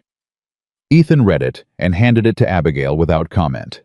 She read it and set it on the table and looked at it for a moment, the way you'd look at something small that turned out to weigh more than you expected. "She came around," Abigail said. "She's a practical woman," Ethan said. "Marsh has been pressing on the Hale grazing lease for 18 months. She knows which way this goes if he wins Friday." "It's still something," Abigail said. "People doing the right thing even when it's practical doesn't make it less right." He looked at her across the table. "No," he said, "it doesn't." They ate supper. They talked about the south fence and the cattle count and the condition of the hay store after the smoke. And they talked around the thing that was sitting between them, the way it had been sitting since the night on the fence line, and neither of them reached for it directly because Friday was tomorrow, and there was no wisdom in starting something with a court date in the morning. But when Abigail stood to clear the plates, Ethan said, "Whatever happens tomorrow." She stopped. "I want you to know," he said, and he was choosing words the way he chose everything carefully with full awareness of their weight, "that what you've done here, these 4 weeks, it mattered. Whatever the court says, whatever Marsh does, this ranch has been more itself with you on it than it's been in 6 years, and He stopped. His jaw moved. "I just wanted to say that. Before tomorrow." She stood with the plates in her hands and looked at this man who had let her in out of the dark and given her work and stood beside her in a yard with Marsh's horses in it and hadn't once asked her to be smaller or quieter or more manageable than she was. "Thank you," she said, "for not sending me back down that mountain." "Thank you," he said, "for not going." She took the plates to the wash basin. She went to the bunkhouse. She lay in the dark and listened to the mountain and did not sleep for a very long time. Friday came gray and warm, the kind of summer morning that promised heat before noon. They rode down the mountain together in the early light. Abigail in the better of her two dresses. The blue one, the one she'd packed first, because it had been Thomas's favorite, though she didn't say that, and Ethan in a clean shirt with his hat brushed, and his boots in better condition than usual. He'd done that quietly the way he did everything. The road into Caldwell Creek was empty at first. Then at the fork where the mountain trail joined the main valley road, they weren't alone. 2 riders fell in from the east, then 3 more from the south. A wagon from the direction of the Hale property, and in it, Margaret Hale in her good coat, sitting straight-backed, with 2 of her ranch hands beside her. The widow Jessup on her brown mare, riding alone, her face set with the particular expression of a woman who had made up her mind and wasn't reconsidering. Ed Calloway from the feed store on a mule that moved at its own pace, regardless of anyone's urgency. By the time Caldwell Creek's main street was visible ahead, there were 19 people riding behind Ethan Walker and Abigail Carter. Not a crowd, but not nothing. Abigail felt something in her throat tighten, and she looked straight ahead, and she did not let it show. Ethan rode beside her without comment, but she saw his hand relax on the reins. The county courthouse was a squared-off building at the end of Caldwell Creek's main street, 2 stories of brick and federal intention, in a town that was otherwise mostly timber. Judge Calhoun held formal inquiries in the ground floor hearing room on the 2nd and 4th Friday of each month, and the room held 30 people comfortably, and perhaps 40 if nobody objected to proximity. By 8:45, it held 38. Abigail was aware of the shift the moment they walked in, the way the room reorganized itself around their arrival. People who had been standing in neutral clusters, moving with the subtle magnetism of allegiance, some toward them and some away. She recognized faces from 3 years in Caldwell Creek. Some of them held her eyes. Some looked away. She noted both without expression. Gerald Marsh was already there. He sat at the respondent's table with his lawyer, a well-dressed man from Helena named Aldrich, who had the particular smoothness of someone who spent his life in rooms where money talked and everything else listened. Marsh himself was composed, his coat immaculate, and he watched Ethan and Abigail enter with the expression of a man reading a situation and adjusting to it. She saw the adjustment happen. She saw his eyes move over the people behind them. She saw the calculation occur, and whatever number it produced, she saw that it was not the number he had expected. Good, she thought. Ethan's lawyer was a younger man named Garrett out of Helena, who had ridden through the night to be there and showed it in the state of his coat, but not in the state of his mind. He met them at the door with a handshake and 3 minutes of rapid, quiet summary. The survey data was solid. The documentation was in order. The bank complaint against Abigail was the thinner piece dependent entirely on Orrin Stokes's testimony. And Orrin Stokes was a man, Garrett said, with a number of his own financial irregularities that had not yet been introduced into any official proceeding, but could be. "Is that a threat?" Abigail asked. "It's a fact," Garrett said. "Facts aren't threats, they're just facts that haven't been spoken yet." She liked him immediately. Judge Calhoun arrived at 9 o'clock precisely. He was a compact, gray-haired man who moved with the economy of someone who had stopped tolerating wasted motion a long time ago. He took his seat, looked at the room taking in. Abigail thought the number of people in it and their arrangement, and opened his record book. "We're here on 2 matters," he said. First, the formal challenge to the water rights application filed by Ethan Walker on behalf of the Walker Mountain Ranch. Second, the bank irregularity complaint filed by Orrin Stokes against one Abigail Carter, formerly of this town. He looked up over his glasses. "Mr. Aldrich, you filed the challenge. Present your basis." Aldrich stood with the smooth efficiency of a man who'd been in more courtrooms than Abigail had eaten hot meals. "Your Honor, the application filed by Mr. Walker relies upon a property survey conducted by a J.T. Merrick in the spring of this year. We have reason to believe the survey data misrepresents the creek's boundary position by a material margin, which would affect the validity of the claim." "What reason?" Calhoun said. "We have commissioned an independent assessment." "From whom?" Garrett said from his seat. Calhoun looked at him. "You'll have your turn, counselor." "Your Honor," Garrett said, standing. "I'd respectfully ask that the source of the independent assessment be identified before we proceed, as the independence of that assessment is directly relevant to its credibility. Calhoun considered this for exactly 2 seconds. Mr. Aldrich, who commissioned your assessment? Aldrich's composure did not crack. It simply shifted. A minor adjustment quickly corrected. The assessment was commissioned by my client, Mr. Gerald Marsh, who has a prior interest in the water rights in question. So the independent assessment, Calhoun said in a tone that was perfectly neutral and somehow devastating, was commissioned by the party challenging the original application. That is technically, thank you, Mr. Aldrich.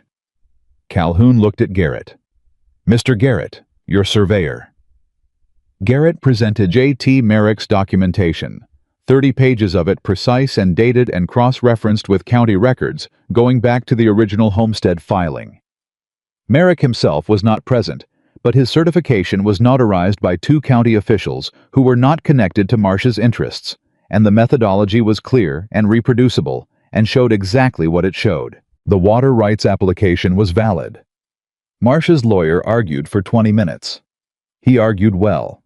Abigail gave him that he was a genuinely skilled man, working with a genuinely weak case, and he knew the difference, even if his client didn't.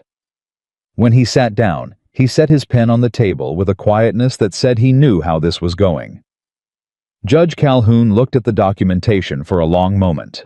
The room was absolutely silent. Then he said, "The challenge to the Walker Mountain Ranch water rights application is dismissed. The application stands. Mr. Walker's claim is confirmed." 19 people behind Ethan Walker made no sound. They didn't need to. Marsh's face did not move. "Second matter," Calhoun said. "Mr. Stokes." Orrin Stokes was a small man who had always seemed larger in his own bank than he did outside it. He stood up at Aldrich's nod and straightened his coat and said in the precise, careful voice of someone reciting, rather than testifying, that there had been an irregularity in the account of one Abigail Carter, an amount of $14 unaccounted for in the quarterly reconciliation, and that the bank had a responsibility to Mr. Stokes, Calhoun said. $14. Yes, Your Honor. You brought this to a formal inquiry over $14. Stokes's collar appeared to tighten of its own accord. The bank has a responsibility to Mr. Garrett, Calhoun said. Response. Garrett stood. Your Honor, we have a complete record of Miss Carter's transactions at the Caldwell Creek Bank, going back to the date of her account's opening. The supposed irregularity is a bookkeeping entry error on the bank's side, documented in the bank's own quarterly correction log. He placed 3 pages on the bench. Furthermore, we would note that the complaint was filed 7 days after Miss Carter declined a personal proposal from Mr. Gerald Marsh, and 2 days after she left Caldwell Creek. The timing is noted for the court's consideration. The room shifted. Not loudly. A breath. A repositioning. The sound of people understanding something they'd suspected becoming something they'd witnessed. Calhoun looked at the pages. Looked at Stokes. Is the correction log entry accurate at Mr. Stokes? Stokes was the color of old chalk. I would need to review. You're the bank manager, Calhoun said. Is the entry accurate? A silence that lasted long enough to be its own kind of answer. Yes, Stokes said very quietly. Complaint dismissed, Calhoun said. He didn't reach for any particular gravity. He just said it, turned the page of his record book and moved on. That was it. $14 and 3 years of Abigail Carter's life and Gerald Marsh's patience. All of it dismissed in 4 words by a gray-haired judge who had looked at the room full of people and done the math. She didn't cry. She had known she wouldn't. She sat very straight, and she breathed carefully, and beside her, Ethan's hand moved under the table and found hers, and he held it, not a gesture, not a statement, just a hand, holding a hand, and she let him, and that was that. Marsh was already on his feet. He was not a man who made scenes. He was a man who filed things, and maneuvered and waited, and he understood that today's room was not his room, and he moved through it with his lawyer close, and his face arranged into something that looked almost like pleasant neutrality, and Abigail watched him come toward the door where she and Ethan were standing. He stopped. He looked at Abigail. You've won a day, he said very quietly, just for them. Not a war, Ethan said in an equally quiet voice. You came up my mountain last Tuesday and made a threat about a wildfire marsh. I noted the exact words. So did Miss Carter. And so did my lawyer, who I told about it Wednesday morning. He held Marsh's eyes. A man who's been making land moves in this territory for 15 years and a specific fire threat 48 hours before a court date. That's a pattern a territorial marshal might find interesting. Marsh's face did not change, but something behind it did. Good day, Ethan said. Marsh walked out. For a moment after he left, Abigail stood absolutely still and felt the full weight of the last 5 weeks settle through her. The boarding house, the main street, the mountain trail in the dark, the fire, the letters written past midnight, this room, this moment. And she thought about her mother's voice saying dignity was something you kept inside where nobody could touch it. And she thought, yes, Mama, that's right. But it's also something that other people can see even when you can't. And sometimes that's how you find it again. Margaret Hale appeared at her elbow. Miss Carter, she said. She was a different woman than the one who'd ridden up the mountain with gentle warnings about propriety. Or perhaps she was the same woman just standing differently. I owe you an apology. When I came to Walker's Ranch, I came because I thought I was protecting you. I was actually asking you to make yourself smaller so that the rest of us wouldn't have to be uncomfortable. Abigail looked at her. I accept your apology, she said. Margaret nodded.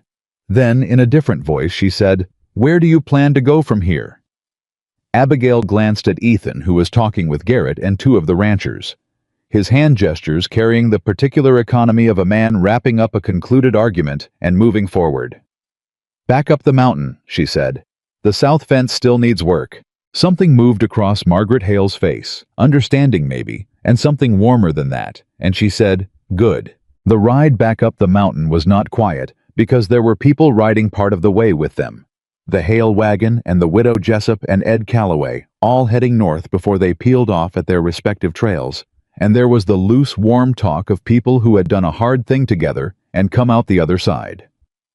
Ed Calloway told a long story about a dispute with a neighbor over a fence line that had been resolved by a county surveyor and a very old dog. And Abigail found herself laughing at the end of it, genuinely and fully the kind of laugh that surprised you because you'd forgotten it was still in you. Ethan rode beside her, not talking much occasionally, adding a word to the general conversation. But once, when Calloway was mid-story and the others were laughing, she felt Ethan's eyes on the side of her face, and she turned and he looked at her with that thing fully visible for the first time, not pulled back, not managed, just there.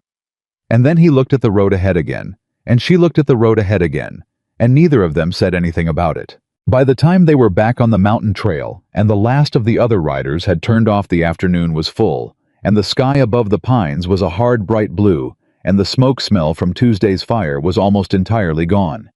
They rode in comfortable silence for a while. Then Abigail said, Marsh isn't done. No, Ethan said. He'll find another way to push. He'll try, Ethan said. But today changes the math. He needed the water rights to make this range unworkable. He doesn't have them. He needed the bank complaint to make you a liability. He doesn't have that either. He's not out of moves, but the moves he has left are more expensive than they were yesterday. And the fire threat. Garrett is writing to the territorial marshal's office today, Ethan said. It may come to nothing, but Marsh knows the letter is being written, and that means he knows someone official has his name in a file now. For a man who operates in quiet, that matters. She thought about this. Then, you planned all of that.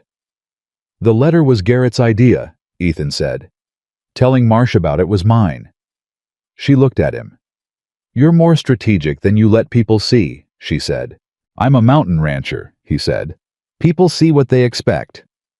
She shook her head slowly, not quite smiling, and then briefly doing it anyway. They came over the ridge, and the ranch appeared below them in the afternoon light, and Abigail felt it again. The same thing she'd felt on the ridge the morning she arrived, except larger now and quieter and more hers. Not because she owned it, because she knew it. Because she had worked every part of it and fixed things in it and learned its patterns and its problems. And that was a different kind of belonging than ownership, but it was not nothing. It was not nothing at all. They stabled the horses. They went about the work of the afternoon with the ease of long practice, and when Ethan went to the corral to check the young horse and found that the roan with the torn ear had been pressing on the north rail again, he called to Abigail, and they fixed it together in 20 minutes, and she held the rail while he drove the bracing stake, and when it was done, he said without preamble, "Stay." She held the rail. "Stay," he said again. "Not as a hired hand. Not as whatever we've been calling this for 5 weeks. Stay, because this ranch is better with you here, and because I am better with you here, and because whatever you came up this mountain running from, you've earned something you weren't running toward, and I'd like you to have it." She looked at him across the corral fence. "That's not a small thing you're asking," she said. "No," he said. "It's not." "I'm not the woman you lost," she said. "I know that. And I'm not a woman who needs saving." "I know that too," he said. "I'm not asking you to need anything. I'm asking you to choose." The mountain evening around them. The herd in the lower field. The house with its lamplight beginning to show in the kitchen window. "I have $63, she said. "You have 2 months of wages you haven't been paid," he said. "And a water rights dispute that would have cost me the summer season if you hadn't helped me fight it, and I intend to account for that properly." Ethan. Abigail. Her name again, in that voice that had been stopping the air between them since the first night at the fire. She looked at him. This man who had let her in from the dark, who had stood beside her in a yard full of Marsh's horses, who had held her hand under a courthouse table without making it anything other than what it was, who had looked up from 6 years of grief and chosen to see her standing there. "All right," she said. Ethan Walker looked at her for a moment with everything visible that was usually careful and managed and kept behind those dark eyes. Then he said very simply, "All right." They stood on either side of the corral fence in the last light of a Friday in Montana, and the summer moved around them, and below in Caldwell Creek, a man named Gerald Marsh sat in his hotel room with a scotch and a problem that had just gotten more complicated, and neither of them was thinking about him. They were thinking about supper and the south fence and tomorrow and all the ordinary and extraordinary things that made up the life of people who had decided to stop surviving alone. Inside the house, the lamp burned steady in the kitchen window. It had never in 6 years been lit for company. Tonight it was. The south fence took 3 days, not because it was complicated, but because they kept finding other things wrong while they were fixing it. A post that had rotted through at the base, a section of wire that had been improperly tensioned for so long, it had permanently deformed a drainage issue along the lower run that explained why that stretch of fence had been failing every spring for as long as Ethan could remember. They fixed the fence. Then they fixed the things behind the fence. Then they stood back and looked at the work, and Ethan said, "I should have done this 2 years ago." And Abigail said, "You're doing it now." And that was the end of that conversation. It was not the end of other conversations. Something had shifted after Friday, not dramatically, not in a way that announced itself, but in the small daily ways that mattered more than announcements. Ethan stopped eating breakfast alone. Abigail stopped going back to the bunkhouse after supper. They sat at the kitchen table in the evenings with coffee and the particular easy quiet of two people who had stopped performing indifference to each other. And sometimes they talked about the cattle or the water rights, or what needed doing the following week. And sometimes they talked about other things. He told her about his son one evening. Not the death, he'd told her that already on the fence line in the smoke, but the name. Daniel. He'd been born in November, Ethan said, in a year when the snow came early and stayed late, and he had lived for 3 days, and those 3 days were the best and worst of Ethan Walker's life, compressed into something he'd been carrying ever since in a pocket too private to open. Abigail listened. She didn't reach for words to fill the space around it. She just let it be what it was. "He would have liked it up here," Ethan said, looking at the kitchen table. "Daniel, kids take to the mountains." "He would have," Abigail said. A pause. "You and Thomas," Ethan said. "You didn't have children." "We wanted to," she said. "It didn't happen." Thomas said. She stopped, smiled briefly at the memory. Thomas said. "God was still deciding what kind of people we were going to be, and didn't want to assign us any responsibilities until he'd finished the assessment." Ethan looked at her. "He sounds like a good man," he said. "He was a gentleman," she said. "That's not always the same thing, but with Thomas it was." The lamp between them. The mountain dark outside. "I'm not a gentleman," Ethan said. "I know that," she said. "It's all right." He held her eyes. "I'm careful," he said. "I'm honest. I work hard, and I keep my word, and I—" He stopped. Jaw moved. "I'm working on the other things, looking up more, saying what I mean before it's too late to say it." She looked at him steadily. "You're doing better than you think," she said. He nodded. Once. The way he accepted things he wasn't sure he deserved, but chose not to argue with. They finished their coffee. She went to the bunkhouse. The distance between the main house and the bunkhouse was 37 feet, which she had not measured but knew by pace. And every evening when she walked it, she was aware of exactly how long 37 feet was, and what it contained, and what it didn't. She was not a woman who rushed things. She was not a woman who waited indefinitely either. 10 days after the courthouse, the letter came. Garrett sent it from Helena with a note clipped to the front that said simply, "Read this carefully. It is good news and complicated news, and you need to know both." The letter itself was from the Territorial Marshal's office. They had opened a formal inquiry into Gerald Marsh's land acquisition practices across 4 counties prompted by Garrett's letter, and apparently 2 other complaints from landowners that had been sitting in a file without sufficient supporting evidence to move forward. Ethan's testimony and documentation about the fire threat, combined with the pattern of complaints now assembled, was enough to elevate the inquiry to an investigation. Gerald Marsh was going to be investigated by the Territorial Marshal.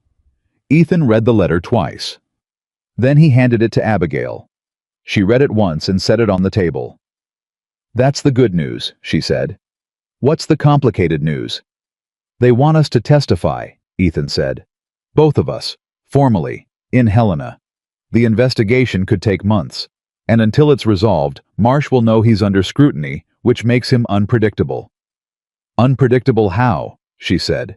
"A man who's been operating in the shadows and suddenly sees official attention can go 2 ways," Ethan said. "He either pulls back entirely and tries to wait it out, or he escalates, tries to damage what he can before the investigation closes in." The word sat there. Escalates. "The water rights," she said. "He can't touch those," Ethan said. "They're confirmed." "The deed challenge. Still pending at the county level. He can keep that alive for months, even with the investigation going. And me," she said. Ethan looked at her. "He's already used every official channel he has against you and lost all of them," he said. "What's left isn't official." She understood what he was not quite saying. "You think he'd send someone?" she said. "I think he's a man who has never lost this cleanly before," Ethan said. "And I think losing makes some men reasonable and other men dangerous." She thought about Cole DeWitt, who had ridden into this yard twice now, with Marsh's words in his mouth. She thought about the fire on the North Ridge and the way Marsh had said terrible luck with his eyes showing nothing. "Then we need to be ready," she said. "We need to be more than ready," Ethan said. "I've been thinking about the Rafter J." She blinked. "Tom Jessup's old property. The widow Jessup has been trying to sell it for 2 years. She can't run it alone, and she's too proud to ask for help managing it. If someone bought the Rafter J—" He paused, choosing words. "And that someone had an interest in what happened on this mountain. Then Marsh would have 2 properties watching him from the high ground instead of 1. Abigail stared at him. "You want to buy the Rafter J? I want to make Marsh understand that this mountain is not a place where he can operate quietly anymore," Ethan said. "He wins in isolation. 1 rancher, 1 complaint, 1 court date. He doesn't win when there are multiple properties with connected interests and a territorial investigation on record." "You've been thinking about this since before the courthouse," she said. He said nothing, which was its own answer. "Ethan Walker," she said slowly, "you played a longer game than I knew. I'm a patient man when I need to be," he said. "I just needed someone to remind me that patience without action is just waiting." She looked at him. The lamp. His face in the warm light, direct and certain. "You couldn't afford the Rafter J alone," she said. "No," he said. "I couldn't." the space the word left. She understood it completely. She understood what he was proposing and what he was not saying plainly. And she understood that Ethan Walker was a man who communicated in actions more than words.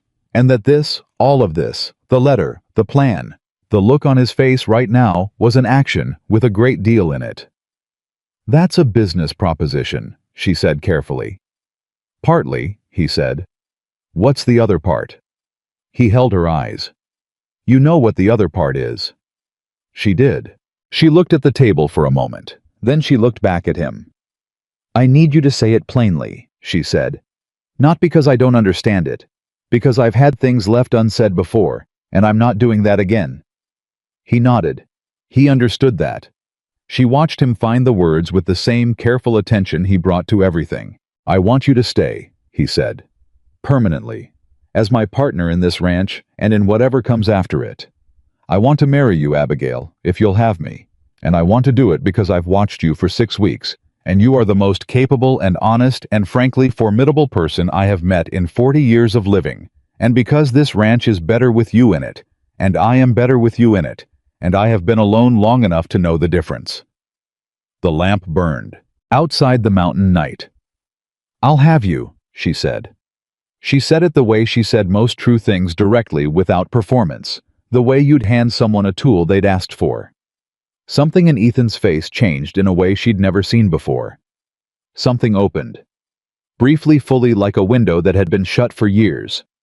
Then he cleared his throat, looked at the table, looked back at her. "Good," he said. "Good," she said. They sat in the kitchen for another hour and talked about the Rafter Jay and the Widow Jessup and the territorial investigation and the South pasture and the cattle count for autumn. And it was the most ordinary conversation in the world, and it was the best conversation of Abigail Carter's life. The news reached Caldwell Creek within a week. That was the nature of small territories. Nothing stayed on the mountain long enough to keep any warmth before it was down in the valley being discussed. Ethan Walker and the Carter woman. Buying property together. And word about a marriage. The town processed this information with the noisy efficiency of a place that had spent 6 weeks expecting something different. Meredith Holt, who had stopped saving Abigail a seat at Sunday service 3 years ago, told everyone at the dry goods store that she had always thought Abigail Carter had good character, and she'd said so from the beginning. Nobody contradicted her because small towns also had a long practice of revising their own histories, and Meredith Holt in particular was a woman who had made contradiction uncomfortable. The dry goods store owner himself, who had gone quiet when Abigail walked in for 3 years, made a point of greeting Ethan Walker by name the next time he came down for supplies and asking after Miss Carter in a tone that was cordial and specific and designed to be remembered. Ed Calloway from the feed store said loudly, and to anyone who would stand still, that he had always known Ethan Walker was a man with good sense, and that the Walker woman, he was already calling her the Walker woman, was the kind of person who made a place better by being in it. The Widow Jessup, who had ridden into the courthouse on her brown mare, with her face set and her mind made up, came up the mountain herself on a Thursday to talk to Ethan about the Rafter Jay. She brought biscuits and a bottom-line number and the particular directness of a woman who had been managing alone long enough to have stopped caring about social niceties, and she looked at Abigail the whole time she was talking to Ethan and said at the end of the conversation, "You'll manage it well. I'd want to know it's in hands like yours." Abigail looked at her. "We'll manage it well," she said. The Widow Jessup nodded and shook hands with both of them and ate 2 biscuits and rode back down the mountain, and Ethan looked at Abigail and said, "She came to sell to us, not to me. She knew about you before she rode up here." "People pay attention," Abigail said, "even when they look like they're not." The twist came on a Tuesday. It came the way Marsh's moves always came, quietly through channels without his name directly attached. A writer from the county land office appeared at the ranch with a notice that the deed challenge Marsh had filed was being escalated to a full formal review. Not resolved. Escalated. Which meant a county surveyor would be dispatched within 30 days to conduct a physical boundary inspection, and until that inspection was complete and reviewed, the deed status of the Walker Mountain Ranch was technically in dispute. Technically in dispute meant no new financing, No formal property transfer on the Rafter J. No legal completion of anything that depended on clear deed status. Which meant Marsh had found his move. He couldn't stop the water rights. He couldn't touch the bank complaint. He couldn't interfere with the marshal's investigation directly without making it worse for himself. But he could slow everything down.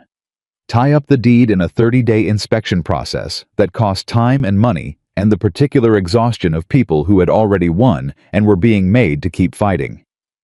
Ethan read the notice. He handed it to Abigail. She read it. "He's trying to stall the Rafter J purchase," she said. "He's trying to exhaust us," Ethan said. "Make it expensive enough and slow enough that we give up pieces of it." "We don't give up pieces of it," she said. "No," he said. "We don't." She thought for a moment. Then, the surveyor. "Who appoints the county surveyor for a formal review?" "County commissioner's office," Ethan said. "Why?" "Because there are 3 county commissioners," she said, "and I know which one of them has been wanting to move against Marsh for 2 years, but didn't have enough people willing to stand with him." She looked at Ethan. "Commissioner Aldis. I was in the courtroom on Friday. He rode out with the Hale wagon." Ethan was very still. "If Aldis can influence which surveyor is appointed," she said, "and that surveyor can be expedited rather than delayed, the 30-day review becomes a 10-day review," Ethan said. "And Marsh loses his stall," she said. He looked at her. "How do you know about Aldis?" he said. "I kept my ears open for 3 years in that town," she said. "People talked around me because they thought I wasn't important enough to worry about. I heard a great deal." Ethan Walker looked at Abigail Carter for a long moment, with the expression of a man updating his understanding of a situation. "Write the letter," he said. She wrote the letter. Commissioner Aldis responded in 4 days. He appointed a surveyor from Helena, not from the county pool, where Marsh had connections, and the expedited review was scheduled for 10 days out. When Marsh's lawyer filed an objection to the expedited timeline, Aldis's office responded with a procedural memo citing the territorial investigation as grounds for prioritized resolution, which was both legally sound and Abigail thought a thing of beauty. Garrett wrote from Helena to say he had heard about the maneuver and was professionally speaking impressed. Ethan read the letter and looked at Abigail and said, "He's impressed." "I know," she said, stirring the pot on the stove. "You're not surprised." "It was a good plan," she said simply. He stood in the kitchen doorway watching her cook, and she was aware of it, and she let him look because some things didn't need to be commented on. They just needed to be allowed. The surveyor came. He was a precise, humorless man from Helena who spent 2 days measuring everything that could be measured, and another day reviewing the original homestead documentation. And at the end of it, he filed a report that confirmed Ethan Walker's deed was exactly what it said. It was with boundaries, exactly where they had always been, and that the challenge filed against it had no material basis. The deed challenge was closed. They signed the papers on the Rafter J 11 days later in the county land office in Caldwell Creek with Garrett at the table and the widow Jessup across from them, and a notary who kept his expression professionally neutral and only once glanced up with something that was not quite surprise when he registered both names on the application. Abigail Carter and Ethan Walker jointly. She signed her name on that paper with the same steady hand she'd used on everything else in her life, and she felt when the pen left the paper, something release in her chest that she hadn't known was still held, outside the land office on the Caldwell Creek boardwalk. The widow Jessup shook their hands and walked away with the look of a woman who had settled something important. Garrett shook hands with Ethan and tipped his hat to Abigail and said he would be in touch from Helena. Ed Calloway happened to be walking past on the opposite boardwalk and called out that he had good prices on winter fence supplies and that the Walker operation would be getting his best rate. Ethan called back that he appreciated it. And then they were standing on the Caldwell Creek boardwalk in the July heat. And it was almost exactly 7 weeks since Abigail had stood on this same boardwalk with her bags in both hands and Gerald Marsh 20 feet away laughing at something. And the contrast between that moment and this one was not lost on her. Nothing was lost on her. She had a quality which she had always thought of as a burden, and was now beginning to understand as a gift of holding things precisely. remembering exactly how a moment had felt, exactly what she had known and feared and hoped in it. It meant she carried more than most people. It also meant she knew with more precision than most people exactly how far she had come. "You all right?" Ethan said beside her. "Yes," she said. "Then, I stood here 7 weeks ago and couldn't see any way forward." He was quiet for a moment. "What do you see now?" he said. She looked at the main street of Caldwell Creek, the dry goods store, the courthouse at the end, the hotel where Gerald Marsh had taken his room, the church where Meredith Holt had stopped saving her a seat. And she thought about all of it, the whole complicated machinery of a small town, and its politics, and its cruelties, and its occasional hard-won kindnesses. "The road back up the mountain," she said. He looked at the side of her face. Then he offered her his arm, in the deliberate way. He did things aware of what it communicated, meaning to communicate it. And she took it, and they walked to their horses, and the July sun was hard and flat overhead. And two people on the boardwalk across the street watched them go. And one of them said something to the other, and neither Ethan nor Abigail looked back to see what it was. Gerald Marsh left Caldwell Creek on a Friday in August. I didn't announce it. His hotel room was simply empty one morning, and his lawyer was gone, and Cole DeWitt and the other ranch hands on his valley property were given their wages and their notice by a land agent from Billings, who arrived to begin the process of selling Marsh's Caldwell Creek holdings. The territorial investigation, Garrett wrote, had expanded to 6 counties and included allegations that would take years to fully adjudicate. Marsh was not fleeing exactly. He was repositioning, moving his operations to territory where his name wasn't yet in a marshal's file. He was the kind of man who did that, who had enough resources to simply become someone else's problem when a place got too exposed. Ethan told Abigail the news over breakfast. She held her coffee cup for a long moment. "He'll do it to someone else," she said. "Yes," Ethan said. "But not here, not to us. And the investigation follows him." She nodded. She thought about the women before her, the ones Marsh had pressured into corners and never made it out. She thought about what it would have meant to have someone stand beside her when she was still standing on the boardwalk with her bags. She thought about the widow Jessup riding into that courthouse on her brown mare, and Margaret Hale, and her revisions, and Ed Calloway, and his feed store prices. "We did something that mattered," she said. "Not just for us." "Yeah," Ethan said. "We did." They finished breakfast. They went to work. The summer turned toward August, with the particular authority of Montana high country, where seasons did not ease into each other, but arrived and departed with a decisiveness that demanded attention. The upper pasture grass was coming back after the fire slowly, but green, which Ethan said was a good sign for the autumn grazing before they brought the herd down. The rafter J needed significant fence work and a new barn roof, and they were managing both properties now with 2 additional hands. Ethan had hired young men who had ridden up the mountain looking for work, and found to their evident surprise that the person who interviewed them and assessed their horsemanship was a woman who asked precise questions and made clear decisions and did not explain herself twice. They came to work. They worked well.